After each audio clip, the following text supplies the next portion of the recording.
नमस्कार दोस्तों, एक बार फिर से आप सभी का स्वागत है आपके अपने YouTube channel Indian technical institute पर।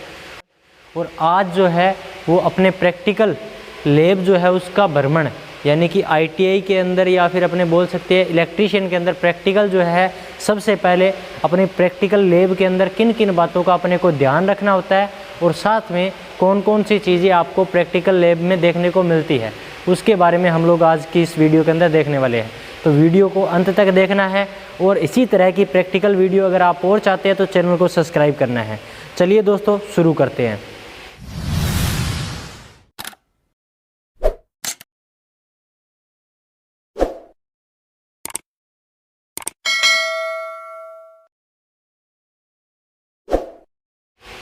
तो दोस्तों सबसे पहले जो है वो अपने देखते हैं कि अगर आपके जो है लैब के अंदर आग लग गई है तो उस आग को बुझाने के लिए आपकी प्रैक्टिकल लैब में 2 बाल्टियां होनी चाहिए और उसके साथ में आपके CTC जो है यानी कि कार्बन टेट्राक्लोराइड, उसका जो है एक यंत्र भी होना चाहिए, क्योंकि आग जो है इलेक्ट्रिशियन का काम है तो स्पार्किंग होगी और स्पार्किंग अगर होगी तो वहाँ पर आग लगने का खतरा भी रहेगा।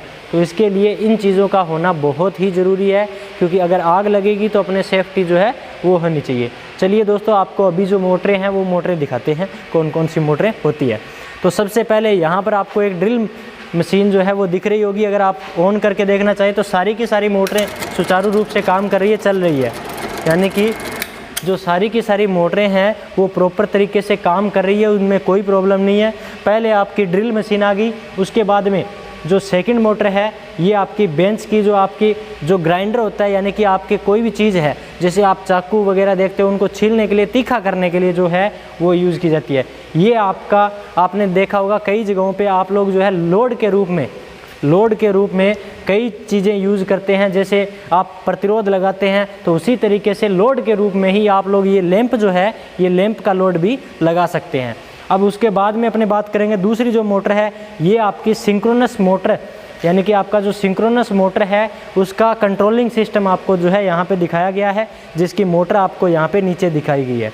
इन सभी मोटरों के प्रैक्टिकल आपको हम लोग आगे करवाने वाले हैं। ये वही लोड बैंक आ गया आपके फिर से, यानी कि आपको अगर कहीं भी जो लोड प्रतिरोध जोड़ना है उसके लिए। उसके बाद में ये आपकी थायरिस्टर मोटर है, यानी कि IGBT के साथ में आपकी जो है ये वाली मोटर यूज़ की जाती है। और ये दूसरी IGBT के रूप में इलेक्ट्रॉनिक्स उपकरण के साथ में है, ये इलेक्ट्रॉनिक्स उपकरण के साथ में आपकी मोटर है। उसके बाद में AC/DC यूनिवर्सल मोटर जिसको बोला जाता है, यूनिवर्सल मोटर आपको यहाँ पे दिखाई गई है। उसके बाद में यहाँ पर आपकी एक AC कैपेसिटर मोटर जो है वो उसका आपको पैनल बोर्ड भी दिखाया गया है और आपको नीचे की तरफ आपको एक मोटर भी है वो दिखाई गई है। अब उसके बाद में DC की सीरीज़ मोटर, इस मोटर का सबसे बड़ी विशेषता बात ये होती है कि इसको हमेशा लोड के साथ में ही चलाना चाहिए। यहाँ पर आपको जो है लोड दिखाया गया होगा, इस लोड को अपने क्या करते हैं, जब भी चलाना होता है तो उस टाइम इसको कस लिया जाता है। कसने का मतलब क्या है कि ये वाली जो मोटर है इसको बिना लोड के नहीं चलाना चाहिए, क्योंकि इसकी स्पीड बहुत ज़्यादा हाई होती है। इसकी स्पीड हाई होने के कारण ये वाली मोटर अपनी बॉडी को भी फाउंडेशन से उखाड़ सकती है, इसलिए बिना लोड के कभी नहीं चलाते इसको। इसके बाद में आपकी जो है स्लिप-रिंग मोटर है AC की, यहाँ पर आपको जो है 3 फेज़ की मोटरें दिखाई जा रही है, स्लिप-रिंग मोटर होगी। उसके बाद में स्क्विरल केज मोटर जो है वो आपको यहाँ पे दिख रही है नीचे की तरफ।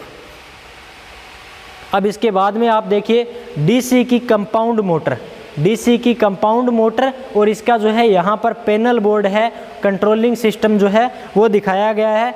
DC की कंपाउंड मोटर और कंपाउंड जनरेटर दोनों का जो आपको पैनल बोर्ड है एक साथ में दिखाया गया है, ठीक है। अब इसके बाद में DC की सीरीज़ मोटर जो आपको पहले दिखाई, एक मोटर फिर से आ गई वही लोड के साथ में, तो आपको बता दिया कि लोड के साथ में ही होगी हमेशा ये मोटर, ठीक है।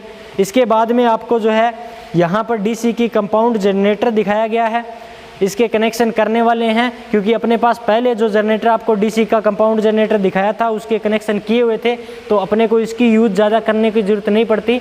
ये अपने खोलने के लिए है, प्रैक्टिकल के अंदर बच्चों को खोल कर दिखाने के लिए ये बनाया हुआ है। अब इसके बाद में यहाँ पर आपको जो दिखाई गई है DC शंट जनरेटर जो है वो दिखाया जा रहा है। तो DC शंट जनरेटर जो है उसका आप यहाँ पर देख सकते हो, ये सारे के सारे जो मोटरें आपको दिख रही है, जनरेटर जो दिख रहे हैं, इनके सारे के सारे प्रैक्टिकल अगर आप करना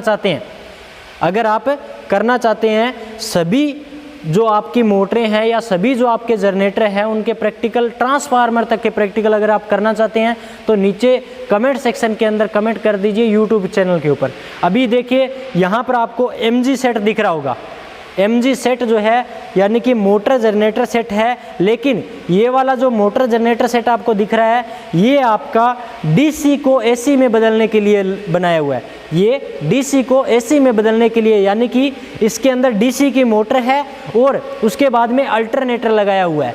तो अल्टरनेटर आपको क्या करेगा कि AC में बदल कर देगा। तो DC को AC में बदलने के लिए ये वाली जो है यूज़ की जा रही है। उसके बाद में यहाँ पर वही मोटर जनरेटर सेट आपको फिर से दिखाया जा रहा है, और ये वाला जो मोटर जनरेटर सेट है ये आपका AC को DC में बदलने के लिए, इसके साथ में AC की मोटर लगी हुई है 3 फेज़ की, और इसके साथ में आपका कंपाउंड जनरेटर है, कंपाउंड जनरेटर लगा हुआ है। तो कंपाउंड जनरेटर के साथ में आपका AC की जो मोटर है 3 फेज़ की वो लगी हुई है। तो ये सारी की सारी आपकी मोटरें रहती है जो आपकी इलेक्ट्रीशियन की प्रैक्टिकल लैब में होनी चाहिए दोस्तों।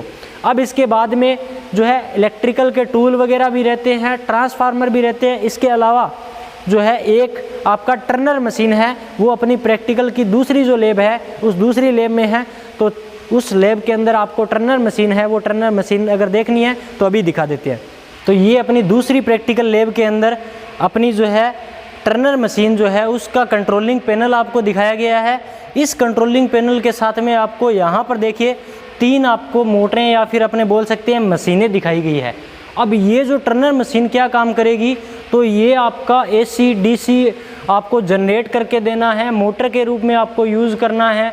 जिस भी तरीके से ये सारी की सारी मोटरें काम कर रही थी ना, उन सभी जगहों पर आपकी ये जो MG सेट है ये आपका जो है उसके रूप में भी यूज़ की जा सकती है। ये आपका टर्नर मशीन, एक ही मशीन सारी की सारी मोटरों का काम है या फिर सारे के सारे जनरेटरों का काम जो है वो एक ही प्रकार की जो मशीन है वो कर सकती है। उसके लिए ये एक कंट्रोलिंग पैनल आपको दिखाया गया है। तो ये सारी की सारी इतनी प्रकार की आपकी मोटरें होती है या फिर अपने बोल सकते हैं मशीनें होती हैं। इनके अलावा जो है आपके क्या होते हैं, तो वो आपके होते हैं ट्रांसफार्मर। देखिए ये वाले जो ट्रांसफार्मर है 3 फेज़ के ट्रांसफार्मर दिख रहे हैं आपको यहाँ पर, और इसके साथ में जो है सिंगल फेज़ ऑटो ट्रांसफार्मर वगैरह भी दिखाए गए हैं। इनकी वाइंडिंग वगैरह का प्रैक्टिकल अभी क्लासरूम के अंदर प्रैक्टिकल लैब के अंदर चल रहा है, तो जिसके कारण जो है ये यहीं पर अपने प्रैक्टिकल के रूप में स्टूडेंट को दिखा रहे हैं, उसके लिए चल रहे हैं। अगर आपको भी इन सभी की प्रैक्टिकल वीडियो चाहिए तो उसके लिए सिंपल से एक काम करना है, यूट्यूब चैनल के ऊपर नीचे कमेंट करना है और यूट्यूब चैनल को सब्सक्राइब करना है। इन सभी मोटरों के जो प्रैक्टिकल है वो आपको मैं इसी चैनल के ऊपर प्रोवाइड करवा दूंगा, लेकिन उसके लिए 2 ही काम आपके होने चाहिए।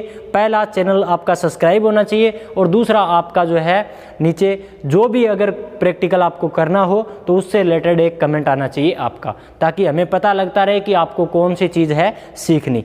तो उम्मीद करता हूँ कि ये जो है प्रैक्टिकल लैब के बारे में आपके लिए जो इन्फॉर्मेशन थी आपके लिए यूज़फुल रही होगी, और अगर यूज़फुल रही है तो बहुत ही बढ़िया बात। वीडियो को लाइक कीजिए और मिलेंगे आप सभी से नेक्स्ट प्रैक्टिकल की वीडियो में। तब तक के लिए जय हिंद, जय भारत दोस्तों।